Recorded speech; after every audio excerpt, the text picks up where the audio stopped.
Social மீடியாவை நீங்கள் திறந்து பார்த்தாலும் சரி, இல்லை மெயின் ஸ்ட்ரீம் மீடியாவை நீங்கள் திறந்து பார்த்தாலும் சரி, ஒரே ஒரு விஷயம் மட்டும் தான் இப்போ ரொம்ப வைரலாக சுற்றிக்கிட்டு இருக்கு. ஒரு காட்டுத்தீ போல கூட சுற்றிக்கிட்டு இருக்குன்னு சொல்லலாம். அது என்ன விஷயம்னு கேட்டிங்கன்னா, ராகுல் காந்தி வந்து 2 நாளைக்கு முன்னாடி ஒரு ப்ரெஸ் மீட்டில் ஒரு ப்ரெஸ் கான்ஃபரன்ஸ் வந்து அரேஞ்ச் பண்ணி அதில் சில விஷயத்தை வந்து பேசியிருக்காரு. இது என்னடா பெரிய விஷயம், இது ஒரு காமனான விஷயம் தானடா அப்படின்னு சொல்லிட்டு நீங்கள் நினைக்கலாம். ஆனால் இது வந்து எப்பவும் போல நடத்தக்கூடிய ஒரு ப்ரெஸ் கான்ஃபரன்ஸ் கிடையாது. இந்த ப்ரெஸ் கான்ஃபரன்ஸ்ல வந்து ராகுல் காந்தி ஒரு அட்டாம் பாமை வந்து தூக்கி போட்டிருக்காரு. அட்டாம் பாமை எங்க தூக்கி போட்டிருக்காரு, யார் மேல தூக்கி போட்டிருக்காரு பாத்தீங்கன்னா, ஃபர்ஸ்ட் வந்து பிஜேபி கவர்மெண்ட், சென்ட்ரல்ல இருக்கக்கூடிய கவர்மெண்ட் மேல ஒரு அலிகேஷன்ஸ், ஒரு அலிகேஷன் கிடையாது, ஏகப்பட்ட அலிகேஷன்ஸ் வந்து வச்சிருக்காரு. இது வந்து காமனான விஷயம் தானே. ஆளுங்கட்சி மேல அலிகேஷன் வைக்கிறதா இருக்கட்டும், எதிர்கட்சி மேல வந்து ஆளுங்கட்சி அலிகேஷன்ஸ் வைக்கிறதா இருக்கட்டும், இது வந்து ஒரு காமனான விஷயம் தான் சொல்லிட்டு நீங்க நினைக்கலாம். ஆனா இது அந்த மாதிரி கிடையாது. இது வந்து ரொம்ப ஒரு சீரியஸான விஷயம். அடுத்தது இன்னொரு விஷயம் என்னன்னு கேட்டீங்கன்னா, அவர் வந்து எலெக்ஷன் கமிஷன் வேலையே சில அலிகேஷன்ஸ் வச்சிருக்காரு. அண்ட் அவர் என்ன சொல்ல வராருன்னு பாத்தீங்கன்னா, பிஜேபி கவர்மெண்டா இருக்கட்டும் இல்ல எலெக்ஷன் கமிஷனா இருக்கட்டும், 2 பேரும் சேர்ந்துக்கிட்டு ஏகப்பட்ட ஸ்கேம் வேலையை பார்த்திருக்காங்க, ஏகப்பட்ட ஃப்ராட் வேலையை பார்த்திருக்காங்க அப்படின்னு சொல்லிட்டு ஏகப்பட்ட அலிகேஷன்ஸ் அவர் வச்சிருக்காரு. இப்ப எலெக்ஷன் கமிஷன் பிளஸ் இந்த பொலிட்டிக்கல் பார்ட்டி 2 பேரும் சேர்ந்து என்ன பண்ண முடியும்? பணத்தையே திருட முடியும்? பணத்தை திருடல, ஓட்டை திருடி இருக்காங்க, ஃபேக் ஓட்டு போட்டிருக்காங்க, போலியான ஓட்டு, அட்ரஸ் இல்லாத ஓட்டு, அதுக்கப்புறம் அப்பா அம்மா பேர் கூட இல்லாத ஓட்டு, போட்டோ இல்லாத ஓட்டு, எல்லா ஓட்டையும் வந்து போலி ஓட்டை போட்டு இந்த சென்ட்ரல்ல இருக்க கவர்மெண்ட் இப்ப சீட்டை பிடிச்சிருக்காங்க அப்படின்னு சொல்லிட்டு சில விஷயத்தை சொல்லியிருக்காரு. வித் ப்ரூஃபோட காட்டியிருக்காரு. சும்மா சாதாரண வாயில வந்து சொல்லல, அவரு சில ப்ரூஃபை வந்து காட்டியிருக்காரு. ஒரு அதனாலதான் சொன்னேன், ஒரு அட்டாம் பாம்பை தூக்கி போட்டிருக்காருன்னு சொல்லிட்டு. இன்னைக்கு வீடியோல இதை பத்தி தான் நம்ம வந்து டீட்டெயிலா பார்க்க போறோம். அண்ட் ஆக்சுவலா ராகுல் காந்தி வந்து இங்கிலீஷ்ல பேசியிருக்காரு. மனுஷன் வந்து ஃபர்ஸ்ட் ஒரு 15 நிமிஷம் இங்கிலீஷ்ல பேசினாரு. அதுக்கு அடுத்தது யாரோ ஒரு ரிப்போர்ட்டர் கேட்கிறாரு, இங்க புரியுற மாதிரி ஹிந்தியில சொல்லுங்க அப்படின்னு சொல்லிட்டு கேட்கிறாரு. அதுக்கு மனுஷன் தானே டிரான்ஸ்லேட் பண்ணி திருப்பி அந்த விஷயத்த ஹிந்தியில வந்து டிரான்ஸ்லேட் பண்ணி பேசுறாரு. ஒரு மனுஷன் எவ்வளவுதான் பாடுபடுவாருன்னு தெரியல. கிட்டத்தட்ட அந்த வீடியோ வந்து அந்த பிரஸ் கான்ஃபரன்ஸ் வந்து 1.25 மணி நேரம் ஏதோ சம்திங் இருக்குது. நம்ம வந்து ஷார்ட்டா ஒரு 10-12 நிமிஷத்துல டீட்டெயிலா அவர் என்னென்ன சொல்லியிருக்காரு தமிழ்ல பார்ப்போம். வாங்க வீடியோக்குள்ள போகலாம். அதுக்கு முன்னாடி இந்த மாதிரி விஷயங்கள்லாம் நம்ம சேனல்ல எவ்ரிடே அப்லோட் பண்றோம். நேற்று வந்து இன்டர்நேஷனல் நியூஸ், ட்ரம்ப் வந்து என்ன பண்ணிக்கிட்டு இருக்காரு சொல்லிட்டு தொடர்ந்து ஒரு 4 நாளா பேசிக்கிட்டு இருந்தோம். இன்னைக்கு வந்து இந்த மாதிரி ஒரு விஷயம், இது என்ன விஷயம் எனக்கு சுத்தமா புரியல. எனக்கு ரொம்ப ஷாக்கா இருக்குங்க. இன்னும் அந்த ஷாக்ல இருந்து மீண்டு வரல. நேற்று பார்த்த அந்த கான்ஃபரன்ஸ் நான் அந்த ஷாக்ல இருந்து வெளியில வராம தான் இருக்கிறேன். ஸோ இன்னைக்கு வந்து நம்ம உள்நாட்டு சமாச்சாரத்தை பத்தி பார்க்க போறோம். ஸோ இந்த மாதிரி வீடியோஸ்லாம் நீங்கள் மிஸ் பண்ணக்கூடாதுன்னு நினச்சிங்கன்னா, அண்ட் நம்ம சேனலில் இந்த மாதிரி வீடியோஸ் அப்லோட் ஆன உடனே உங்களுக்கு நோட்டிஃபிகேஷன் வரணும்னு நினச்சிங்கன்னா, நீங்கள் பண்ண வேண்டியது என்னன்னா, நம்ம சேனலில் சப்ஸ்கிரைப் பண்ணால் தான் உங்களுக்கு நோட்டிஃபிகேஷன் வரும். அண்ட் இந்த வீடியோஸ்லாம் உங்களுக்கு மிஸ் ஆகாது. ரொம்ப லென்த்தாக போகுது. வாங்க வீடியோக்குள்ள போகலாம். Hello everyone, this Yasar. Welcome to Yasar speaks.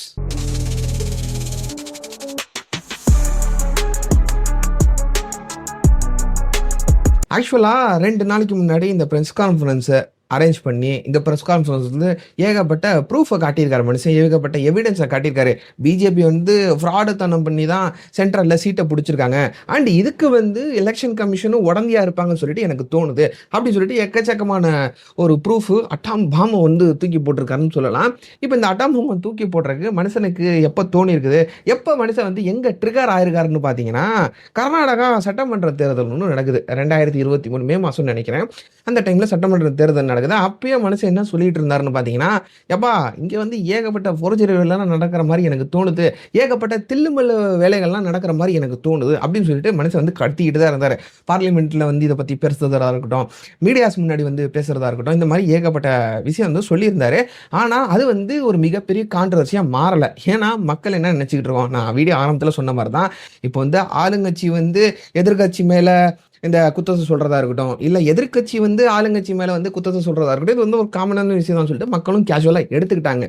ஆனால் அதுக்கப்புறம் என்ன ஆகுதுன்னு பார்த்தீங்கன்னா, கர்நாடகாவில் வந்து நாடாளுமன்றம் இந்த லோக்சபா எலெக்ஷன் வந்து நடக்குது. 2024 நவம்பர் மாதம்னு நினைக்கிறேன். ஆக்சுவலாக அந்த டைமில் நடக்கும்போது இவங்க யார், காங்கிரஸ் வந்து இதில் ஜெயிச்சிட்டாங்க, சட்டமன்ற தேர்தலில் ஜெயிச்சிட்டாங்க. இப்போ வந்து காங்கிரஸ் ஆட்சி தான் ஓடிக்கிட்டு இருக்கு கர்நாடகாவில்.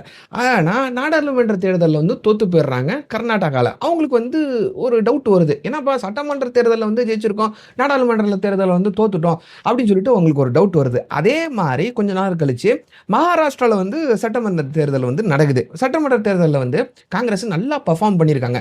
ஃபார் எக்ஸாம்பிள் நம்ம வந்து இந்த பாலிடிக்ஸ்குள்ளே போக வேணாம், நம்ம வந்து ஒரு எக்ஸாம் எழுதுறதா வச்சுக்கோமே. நம்ம வந்து ஸ்கூலுக்கு போயிருப்போம், காலேஜுக்கு போயிருப்போம். அங்க எல்லா இடத்துலயும் நம்மளுக்கு புடிச்சதோ, புடிக்காததோ ஒரே ஒரு விஷயம் நம்ம பண்ணணும்.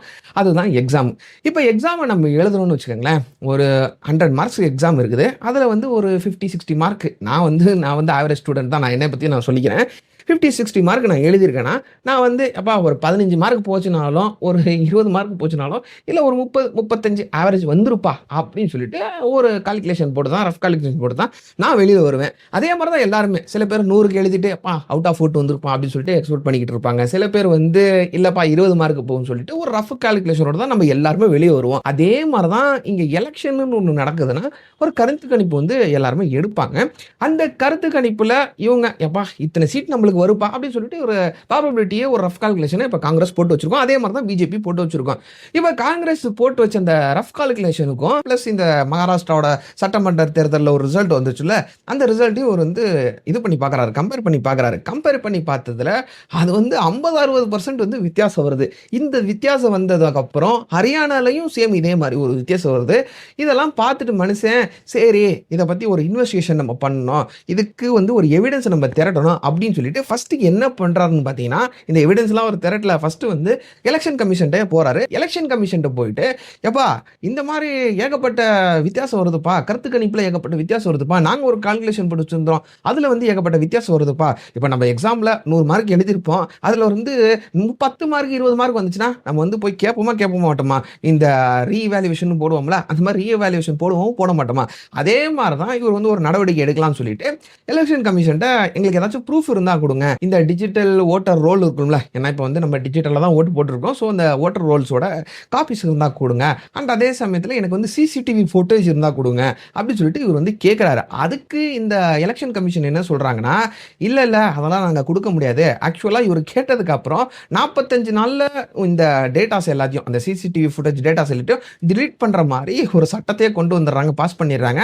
அதுக்கப்புறம் டிலீட்டும் பண்ணிடுறாங்க. ஃபுட்டேஜ்லாம் இல்லைப்பா அதெல்லாம் டிலீட் ஆயிடுச்சுப்பா அப்படின்னு சொல்லிட்டு ஒரு விஷயத்த சொல்கிறாங்க. அதுக்கப்புறம் மனுஷன் என்ன பண்றாருன்னு பார்த்தீங்கன்னா, பார்லிமெண்ட்ல இந்த சம்பவத்தை பத்திலாம் பேசுறாரு. அங்கேயும் எந்த ஒரு ரெஸ்பான்ஸும் இல்லை. அதனால ஜூன் மாதம் 7ஆம் தேதி அன்னைக்கு ஒரு கட்டுரை, ஒரு ஆர்டிக்கல் ஒன்று எழுதுறாரு. இந்த இந்தியன் எக்ஸ்பிரஸ் அப்படின்னு சொல்லப்படக்கூடிய ஒரு நியூஸ் பேப்பர்ல. அதில் என்ன சொல்றாருன்னு பார்த்தீங்கன்னா, இதுதான் ரொம்ப ஒரு ஷாக்கிங்கான விஷயம். மகாராஷ்டிராவில் பாப்புலேஷனோட ஓட்டர்ஸோட எண்ணிக்கை வந்து அதிகமாக இருக்குது அப்படின்னு சொல்லிட்டு ஒரு விஷயத்த சொல்லியிருக்காரு. அந்த ஆர்டிக்கலில் எழுதியிருக்காரு. இப்போ பாப்புலேஷனோட ஒரு 50% ஓட்டர்ஸ் லிஸ்ட் கம்மியாக இருக்குன்னா அது வந்து ஒரு ஏற்றுக்கப்படக்கூடிய ஒரு கான்டெக்ட். ஆனால் இவர் என்ன சொல்றாருன்னா, பாப்புலேஷன் வந்து ஒரு 1 கோடி பேர் இருக்கிறாங்கன்னா ஓட்டு போடுறவங்க வந்து 1,40,00,000 பேர் இருக்கிறாங்க அப்படின்னு சொல்லிட்டு ஒரு விஷயத்த சொல்றாரு. 40% வந்து இன்க்ரீஸ் ஆயிருக்குது அப்படின்னு சொல்லிட்டு ஒரு விஷயத்த சொல்றாரு.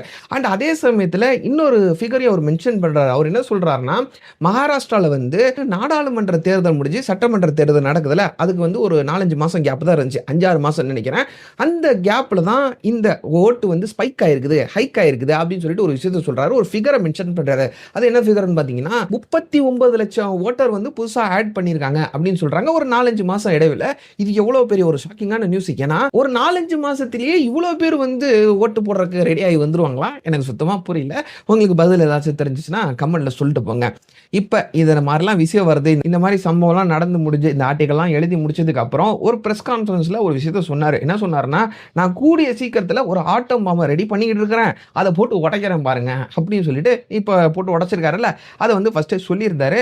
அந்த ஆட்டம் பாம்பை தான் 2 நாளைக்கு முன்னாடி ஆகஸ்ட் மாசம் 7ஆம் தேதி அன்னைக்கு போட்டு உடைச்சிருக்காரு. இப்ப இந்த பிரஸ் மீட்ல வந்து அவரு ஒட்டுமொத்த இந்தியாவில் நடந்த எலெக்ஷனா இருக்கட்டும், அதுல இருக்கக்கூடிய டேட்டாஸா இருக்கட்டும், டீடைல்ஸா இருக்கட்டும், அதை வந்து அவர் சப்மிட் பண்ணல. அந்த பிரசன்டேஷன்லாம் அவர் கொடுக்கல. ஏன்னு கேட்டிங்கன்னா, அது வந்து பாசிபிள் கிடையாது. நம்ம என்னதான் டிஜிட்டலா மாறினாலும் கூட இவருக்கு சப்போர்ட் கிடைக்கணும்ல. அவங்க தான் எலெக்ஷன் கமிஷன் நாங்க தான் டேட்டா கொடுக்க மாட்டோம்னு சொல்லிட்டாங்கல்ல. அதனால மனுஷன் என்ன பண்ணியிருக்காருன்னு பார்த்தீங்கன்னா, ஒரு தொகுதியை மட்டும் எடுத்து அதுல வந்து இறங்கி வேலை செஞ்சிருக்காரு. அது என்ன தொகுதின்னு பார்த்தீங்கன்னா, பெங்களூர்ல வந்து மகாதேவபுரம் அப்படின்னு சொல்லப்படக்கூடிய ஒரு தொகுதி ஒன்று இருக்குது. இந்த தொகுதியில தான் மனுஷன் வந்து இறங்கி வேலை செய்றாரு. எதுக்கு இதை சூஸ் பண்றாருன்னு பார்த்தீங்கன்னா, பிகாஸ் இங்க வந்து ரீசெண்டா பிஜேபி 1,16,000 ஓட்டு சம்திங் வித்தியாசத்துல வந்து ஜெயிச்சிருக்காங்க. அண்ட் இங்க ஏதோ தில்லுமுல்லாம் நடந்திருக்குது அப்படின்னு சொல்லிட்டு இவருக்கு தோணுது. அதனால தான் இதை சூஸ் பண்ணி இங்கே வந்து இறங்கி வேலை செய்கிறாரு. இறங்கி வேலை செய்கிறதுக்கு இவர் என்ன பண்ணுறாருன்னு பார்த்தீங்கன்னா, இங்கே அந்த தொகுதியில் இருக்கக்கூடிய ஓட்டர் லிஸ்ட் எல்லாத்தையும் எடுத்து அதை அடுக்கி காட்டியிருக்காரு மனுஷன். அந்த ஃபோட்டோ நான் போடுறேன் பாருங்க, 7 அடி கிட்ட வருது. இது ஒன்று மட்டும் 7 அடி வருதுன்னா மொத்தம் இந்தியாவை எடுத்து நம்ம வேலை செய்ய முடியுமா? அதுக்கு தான் மனுஷன் வந்து அந்த டிஜிட்டல் ஓட்டர் போல்ஸ் வந்து கேட்டிருக்காரு, டேட்டாஸை கேட்டிருக்காரு. அதுக்கு அவங்க கொடுக்க மாட்டேன்ட்டாங்க. சரி நீ கொடுக்கலனாலும் பரவாயில்ல, நான் இறங்கி வேலை செய்கிறேன் அப்படின்னு சொல்லிட்டு இறங்கி வேலை செஞ்சிருக்காரு. கிட்டத்தட்ட ஒரு 40 பேர் ஏதோ ஒரு டீம் அரேஞ்ச் பண்ணி 6 மாசமா வேலை பார்த்துருக்காங்க. ஏன்னா ஒரு ஒரு ஓட்டர் லிஸ்ட்டையும் செக் பண்ணணும், அவங்களோட ஃபோட்டோ வந்து திருப்பி டூப்ளிகேட்டா இதாக இருக்குதா, ரெப்ளிகேட் ஆயிருக்குதா, இல்லாட்டி அவங்க பேர் வேற இடத்துல இருக்குதா, அவங்க அட்ரஸ் மேட்ச் ஆகுதா, எல்லா விஷயத்தையும் பார்க்கணும்ல. ஸோ அது வந்து 6 மாதம் டைம் ஆயிருக்குது. அண்ட் 40 பேர் இருக்கக்கூடிய ஒரு டீமை வச்சு அந்த டீம்ல மூலியமாக தான் இந்த டேட்டா வந்து ப்ரிப்பேர் பண்ணியிருக்காரு. இந்த டேட்டா நான் ஃபோட்டோ போடுறேன் பாருங்க. அதில் அவர் என்ன சொல்லியிருக்காருன்னு பார்த்தீங்கன்னா, கிட்டத்தட்ட 1 லட்சத்தி கிட்டத்தட்ட இல்லை ஆக்சுவலாக அப்படி தான் சொல்கிறாரு, 1,250,000 ஓட்டு வந்து போலியான ஓட்டு. அந்த ஓட்டு போட்டவங்களோட அப்பா பேர் சரியா இல்லை, அவங்களுக்கு அட்ரஸ் சரியா இல்லை அப்படின்னு சொல்லிட்டு ஏகப்பட்ட விஷயங்கள் சொல்லியிருக்காரு. அது ஒன்று கேட்டகரைஸ் கூட பண்ணியிருக்காரு. அவர் என்ன சொல்லியிருக்காருன்னு பார்த்தீங்கன்னா, டூப்ளிகேட் ஓட்டர்ஸ் வந்து 11,965 சம்திங் ஓட்டு இருக்குது. அதுக்கு அடுத்தது fake invalid address, fake voters invalid address அவங்க வந்து 40,009 ஓட்டு. என்ன கணக்குங்க இது? அதுக்கு அடுத்தது பல்க் ஓட்டர்ஸ், ஒரே பேரில் ஒரே வீட்டில் இருந்து போட்டிருப்பாங்களா ஓட்டர்ஸ், அவங்களாம் பல்க் ஓட்டர்ஸ், சிங்கிள் அட்ரஸ் அதில் சொல்லியிருக்காரு பாருங்க. அது வந்து 10,452 ஓட்டு. அதுக்கப்புறம் இன்வாலிட் போட்டோவே இருக்காது, அந்த மாதிரி ஓட்ஸ் வந்து கிட்டத்தட்ட 4,132 ஓட்டு.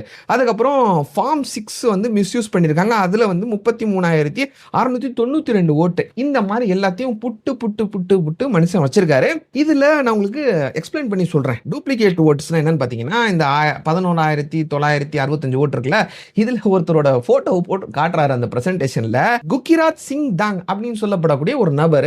இவர் வந்து பெங்களூர்ல 2 இடத்துல ஓட்டு போட்டிருக்காரு, 2 பூத்துல வந்து ஓட்டு போட்டிருக்காரு.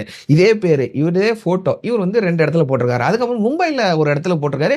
இது வந்து ராகுல் காந்தி போட்டு காட்டுறாரு, அந்த பிரஸ் மீட்ல வந்து போட்டு காட்டிட்டு இருக்காரு பிரசன்டேஷன்ல. இங்க பாருங்கப்பா, இவர் வந்து போட்டிருக்காரு, 4 இடத்துல போட்டிருக்காரு, இவர் யாருன்னு தெரியல அப்படின்னு சொல்லிட்டு இவர் சொல்லியிருக்காரு. ஆக்சுவலா அவர் என்ன மென்ஷன் பண்றாருன்னு பாத்தீங்கன்னா, ஒன்னு இவர் போட்டிருக்கலாம், இல்லாட்டி இவரோட பேரை வச்சு கூட வேற ஆளுங்க போட்டிருக்கலாம். அதனாலதான் நாங்க சிசிடிவி போட்டோஸ் கேட்டா அவங்க வந்து கொடுக்க மறுத்துட்டாங்க.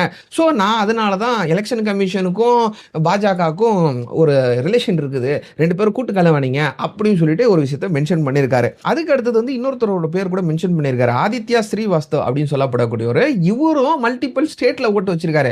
ஒன்னு வந்து இந்த மகாதேவபுரம் லொகேஷன்ல வச்சிருக்காரு 2 ஓட்டு ஏதோ. அதுக்கப்புறம் வந்து மும்பைல ஒரு ஓட்டு வச்சிருக்காரு. இந்த மாதிரி மாறி மாறி இடத்துல இவர் வந்து ஓட்டு போட்டிருக்காரு. இவர் போட்டோ வச்சு போட்டிருக்காரு. இவர் போட்டாரா வேற ஆளுங்க போட்டாங்களா அதுவும் சரியா தெரியல. இதுக்கு அடுத்தது ஃபேக் அட்ரஸ் 40,009 ஓட்டு வந்து ஃபேக் அட்ரஸ் மூலமா ஓட்டை போட்டிருக்காங்க. அந்த ஓட்டர் லிஸ்ட்ல அந்த அட்ரஸ் எல்லாம் காட்டுறாரு, வெறும் 000 கேப் போட்டு 1 2 3 போட்டு அதுக்கப்புறம் ABCDEFGH இந்த மாதிரி போட்டு மென்ஷன் பண்ணியிருக்காங்க. இதுக்கு அடுத்தது வந்து இன்வாலிட் போட்டோஸ். இப்போ ஓட்டர் லிஸ்ட்ல வந்து நீங்க எடுத்து பார்த்தீங்கன்னா நம்மளோட போட்டோ வந்து தெளிவா இருக்கும். தெளிவா இல்லைன்னா கூட ஓரளவு நம்ம தான் சொல்லிட்டு ஐடென்டிஃபை பண்ற அளவுக்கு ஒரு போட்டோ இருக்கும். ஆனா ஒரு ஓட்டர் லிஸ்ட்டை எடுத்து காட்டுறாரு, அதுல வந்து போட்டோவே இல்லை, சும்மா இந்த மைக்ரோ லெவல்ல குட்டி குட்டியா போட்டு வைப்பாங்களா, பேருக்குன்னு போட்டோன்னு போடணும்னு சொல்லிட்டு. இப்போ ஒரு எக்ஸல் ஃபைல் இருக்குது, இல்லாட்டி ஒரு கூகுள் ஃபார்ம் இருக்குது, அதுல மேண்டேட்டரின்னு சொல்லிட்டு சில இதை ஃபில் பண்ணணும். அதை வந்து நம்ம எதோ ஃபில் பண்ணாலும் ஏத்துக்கும். அந்த மாதிரி சும்மா பேருக்குன்னு சொல்லிட்டு ஒரு போட்டோ போட்டு வச்சிருக்காங்க. அதுல யாரு என்னன்னு சொல்லிட்டு தெளிவா தெரியல. இந்த மாதிரி இன்வாலிட் போட்டோஸ் வச்சு ஓட்டை போட்டிருக்காங்க. இதுக்கு அடுத்தது வந்து பல்க் ஓட்டர்ஸ் 10,452 ஓட்டு வந்து பல்க் ஓட்டு போட்டிருக்காங்க. பல்க் ஓட்டுனா எப்படின்னு பாத்தீங்கன்னா, எக்ஸாம்பிள் அவரே சொல்லியிருக்காரு, ஒரு அட்ரஸ்ல இருக்கக்கூடிய ஒரு வீடை எடுத்து காட்டியிருக்காரு. அந்த வீடை பாத்தீங்கன்னா சின்ன ஒரு ரூம் 1 BHK வீடுன்னு சொல்லலாம். நம்ம அந்த வீட்டோட அட்ரஸ் வச்சு கிட்டத்தட்ட 80 பேர் ஓட்டு போட்டிருக்காங்க. இது என்னடா புது கதையா இருக்கு? அப்பா ஒரு வீட்டில் அது ஒரு BHK அவர் போட்டு காட்டுறாரு, ஒரு BHKல எத்தனை பேருங்க இருக்க முடியும்? ஆனா அந்த வீட்டில் 80 பேர் இருக்கிறதா ஒரு அட்ரஸ் இருக்குது. எல்லாருமே ஓட்டை வந்து போட்டு வச்சிருக்காங்க. இது வந்து கிட்டத்தட்ட 10,452 ஓட்டு இந்த மாதிரி பல்க் ஓட்ஸ் வந்து போட்டு வச்சிருக்காங்க. அதுக்கு அடுத்தது லாஸ்டா இந்த ஃபார்ம் 6 வந்து மிஸ்யூஸ் பண்ணிருக்காங்க. ஃபார்ம் 6 என்னன்னு கேட்டீங்கன்னா, இப்போ 18 வயசு ஆனதுக்கு அப்புறம் தானே ஓட்டு போட முடியும். புதுசா ஓட்டு போடுறவங்கள்ட்ட ஓட்டர் ஐடி இருக்காது. அதனால ஃபார்ம் 6 யூஸ் பண்ணி ஓட் போடுவாங்க. இங்க என்ன நடந்திருக்குன்னு பாத்தீங்கன்னா, ஒரு 70 வயசு பாட்டி, அந்த பாட்டியோட பேர் வந்து ஷவுகான் ராணி அப்படின்னு சொல்லப்படக்கூடியவங்க. இவங்க வந்து இந்த பெங்களூர் மகாதேவபுரில் இருக்கக்கூடியவங்க தான். இவங்க வந்து 2 வாட்டி 13 செப்டம்பர் 2023, அதுக்கப்புறம் 31 அக்டோபர் 2023 2 வாட்டி வந்து இந்த ஃபார்ம் 6க்கு ரெஜிஸ்ட்ரேஷன் பண்ணியிருக்காங்க. அண்ட் ஓட்டும் போட்டிருக்காங்க. எனக்கு ஒன்றும் புரியல. 18 வயசு கிராஸ் ஆன உடனே ஃபர்ஸ்ட் ஓட்டு போடுறவங்களுக்கு ஃபார்ம் 6. இங்க வந்து 70 வயசு இருக்கக்கூடிய ஒரு பாட்டி இவங்க வந்து ஓட்டு போட்டிருக்காங்க. சரி, இதையும் நம்ம வந்து சைடில் வைப்போம். ஆனா இவங்க வந்து 2 வாட்டி அந்த ஃபார்மை ரெஜிஸ்டர் பண்ணி 2 வாட்டி ஓட்டு போட்டிருக்காங்க. இதுலயும் நான் என்ன சொல்ல வரேன்னா, அவரு என்ன சொல்லியிருக்காருன்னு பார்த்தீங்கன்னா, இவங்க தான் போட்டாங்கன்னு சொல்லல, இவங்க பேரை வச்சு வேற யாரு கூட போட்டிருக்கலாம், அதனால தான் அந்த சிசிடிவியை கேட்டோம், அவங்க கொடுக்கல அப்படின்னு சொல்லிட்டு திரும்பவும் மென்ஷன் பண்றாரு. இந்த மாதிரி ஏகப்பட்ட ஃப்ராடு வேலை, ஸ்கேம் வேலை போட்டு உடைச்சிருக்காரு. பிரஸ் மீட்ல எல்லாரும் முன்னாடி போட்டு உடைச்சிருக்காரு. இப்போ இதுக்கு பிஜேபி ஆளுங்க என்ன பதில் சொல்லுவாங்க, எலெக்ஷன் கமிஷன் ஆளுங்க என்ன பதில் சொல்ல போறாங்கன்னு எனக்கு சுத்தமா தெரியல. ஆக்சுவலா இப்போ எலெக்ஷன் கமிஷன் வந்து எந்த ஒரு பொலிட்டிக்கல் பார்ட்டி கீழேயும் வரமாட்டாங்க. ஏன்னா காங்கிரஸ் ஜெயிக்கலாம், பிஜேபி ஜெயிக்கலாம், இந்த மாதிரி மாறி மாறி வந்துகிட்டே இருப்பாங்க, புது புது ஆளுங்க வந்துகிட்டு இருப்பாங்க. ஸோ அவங்களுக்கு கீழே வந்து இந்த எலெக்ஷன் கமிஷன் ஆளுங்க வரமாட்டாங்க, அவங்களே செப்பரேட்டாக ஒர்க் பண்ணிட்டு இருப்பாங்க. ஆனால் பிஜேபியோட பேச்சை கேட்டு தான் இவங்க பல வேலைகள் பண்ணியிருக்காங்க, ஸ்கேம் வேலைகள் பண்ணியிருக்காங்க. அதனால தான் எங்களுக்கு சிசிடிவி ஃபுட்டேஜ் கொடுக்கல. அண்ட் அதே சமயத்தில் அந்த டிஜிட்டல் ஓட்டர்ஸ் லிஸ்ட் இருக்கும்ல, அதை எங்கள்கிட்ட கொடுத்துருந்தாங்கன்னா இந்தியா முழுவதும் நடந்த எல்லா எலெக்ஷன்ல இருக்கக்கூடிய டேட்டாவை எடுத்துட்டு எல்லாத்தையும் போட்டு உடைச்சிருப்போம், அவங்க கொடுக்க மறுத்துட்டாங்க அப்படின்னு சொல்லிட்டு விஷயத்த சொல்லியிருக்காரு. ஏன்னா நான் சொன்ன மாதிரி தான், வீடியோ ஆரம்பத்தில் சொன்ன மாதிரி தான், இந்த ஒரு தொகுதியில் மட்டும் 7 அடி கிட்ட அந்த புக் பண்டல் வந்து அடுக்கி வச்சிருக்காரு. 40 பேர் டீம் ஒர்க் பண்ணியிருக்காங்க. 6 மாசமா இந்த பிரசன்டேஷனுக்காக ஒர்க் பண்ணியிருக்காங்க. இந்தியா முழுவதும் அந்த டேட்டாவை எடுத்து ஒர்க் பண்ணணும்னா ரொம்ப நாள் ஆகும்ல, அதுக்கு தான் கேட்டிருக்காரு, கொடுக்கல. அண்ட் இதுக்கு இவங்க என்ன பதில் சொல்ல போறாங்கன்னு சொல்லிட்டு எனக்கு இன்னும் புரியல. 2 நாள் ஆயிடுச்சு இவர் பேசி, இன்னும் இவங்க பதில் கொடுக்காம தான் இருக்காங்க. இந்த ஒரு விஷயம் தான் ரொம்ப வைரலா ஒரு மிகப்பெரிய கான்ட்ரவர்சி வந்து ஏற்படுத்தி வச்சிருக்கு. அண்ட் அதே சமயத்தில் காட்டு தீ மாதிரி எல்லா இடத்துலையும் பரவிட்டு இருக்கு. நீங்க என்ன நினைக்கிறீங்க இந்த ராகுல் காந்தியோட பிரஸ் கான்ஃபரன்ஸ் பத்தி, அண்ட் இவரு இந்த சப்மிட் பண்ணியிருக்காருல எவிடன்ஸ், இதை பற்றிலாம் நீங்கள் என்ன நினைக்கிறீங்கன்னு சொல்லிட்டு கமெண்ட்டில் சொல்லிட்டு போங்க. அண்ட் அதே சமயத்தில் இந்த வீடியோஸை முடிஞ்ச அளவுக்கு ஷேர் பண்ணுங்கள், வீடியோஸ் கிடையாது, வீடியோவை முடிஞ்ச அளவுக்கு ஷேர் பண்ணுங்கள். அப்போ தான் நிறைய மக்களுக்கு போய் சேரும், நிறைய மக்கள் இதை பற்றி தெரிஞ்சுக்குவாங்க. தெரிஞ்சாதான் மக்களும் இதை பற்றி பேசுவாங்க. மக்கள் பேசினா தான் உண்மை வந்து என்ன நடந்துன்னு சொல்லிட்டு வெளியில் வரும். பேசாமல் நம்ம சைலண்ட்டாக இருந்துட்டோம்னு வச்சுக்கோங்களேன், கேள்வி கேட்குற யாருமே இல்லைன்னு சொல்லிட்டு அவங்க பாட்டு அவங்க வேலையை நடத்திக்கிட்டே தான் இருப்பாங்க. நான் பர்டிகுலராக இந்த பார்ட்டி அந்த பார்ட்டின்னு சொல்லலை, எல்லாத்தையும் நான் ஓவராலாக தான் சொல்கிறேன். ஸோ முடிஞ்ச அளவுக்கு வீடியோ ஷேர் பண்ணுங்கள். முடிஞ்ச அளவுக்கு நீங்கள் ஏதாச்சும் யூடியூப் சேனல் ஏதாச்சும் வச்சுருந்தீங்கன்னா, இன்ஸ்டாகிராம் ஏதாச்சும் சோஷியல் மீடியாவில் ஆக்டிவாக இருந்தீங்கன்னா, இதை பற்றி ஒரு போஸ்ட்டோ ஒரு வீடியோவோ பேசி போடுங்க, யூஸ்ஃபுல்லாக இருக்கும். அவ்வளோதான் இன்றைக்கி வீடியோ. நாளைக்கு வேலை ஒரு இன்ட்ரெஸ்டிங்கான வீடியோவில் பார்க்கலாம். டில் தென் டேக் கேர்.